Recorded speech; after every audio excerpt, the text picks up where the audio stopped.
Bonjour, je m'appelle Kevin Dubois, je suis concepteur lumière et vidéo. Durant le laboratoire, on va surtout chercher, je dirais, savoir le rôle de la lumière puis de la vidéo. C'est sûr qu'il y a tout l'esprit de la pièce que ça se passe sur une durée, c'est en temps réel, en guillemets. Donc ça va être avec la lumière et la vidéo, faire évidemment comment on fait passer ce temps-là, de quelle façon. Il y a une façon réaliste, évidemment, mais est-ce que aussi on utilise la lumière pour embarquer dans un univers plus onirique, abstrait? Donc, ça va être de voir les niveaux de réalité qu'on va emprunter avec la lumière et la vidéo. Il y a différentes façons de faire passer de la vidéo au théâtre. La façon la plus conventionnelle, c'est en projetant un écran, donc un écran en fond de scène aussi, communément appelé un cyclorama. Donc, on peut projeter là-dessus pour que les images soient vues.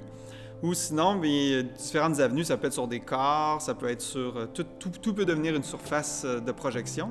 Mais pour ce projet-là, on va s'en tenir à un fond, tout simplement, qui va évoquer l'extérieur.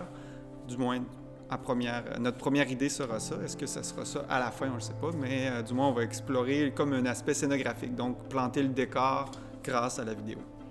La vidéo va permettre d'éclater un peu l'espace, donc d'ouvrir... Donc oui, on est dans une grange, on est toujours dans la grange durant ce huis clos-là, mais est-ce que la vidéo pourrait, par exemple, nous apporter, faire évoquer quelque chose qui s'est passé dans un autre moment dans la vie d'un des personnages, ou encore de faire planer une menace qui est autour, sans être réelle, mais plus dans l'imaginaire. Et la lumière, elle, c'est sûr que la lumière va avoir un rapport un peu plus différent, selon moi, que la vidéo, puisque c'est plutôt l'intérieur, donc qui est rattaché à l'intérieur de la grange. Donc ça va être des sources selon l'évolution de la pièce aussi. Donc plus le temps file, plus que le lever du soleil approche.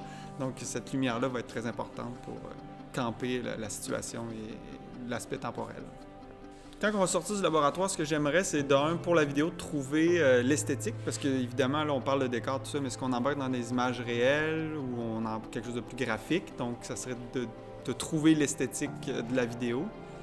Puis, pour la lumière, c'est de trouver les conventions, justement, puis la couleur, évidemment, quelle palette de couleurs avec... il y a un rapport avec les costumes puis la scénographie, évidemment, les décors, mais en soi, la lumière, est-ce qu'on parle de l'or mauve? Est-ce que, justement, on se dit, il n'y aura pas de couleur mauve ou juste à la fin? Ou, est-ce qu'on joue avec ça? C'est de trouver la convention, justement, de la lumière et l'aspect graphique, esthétique de la vidéo.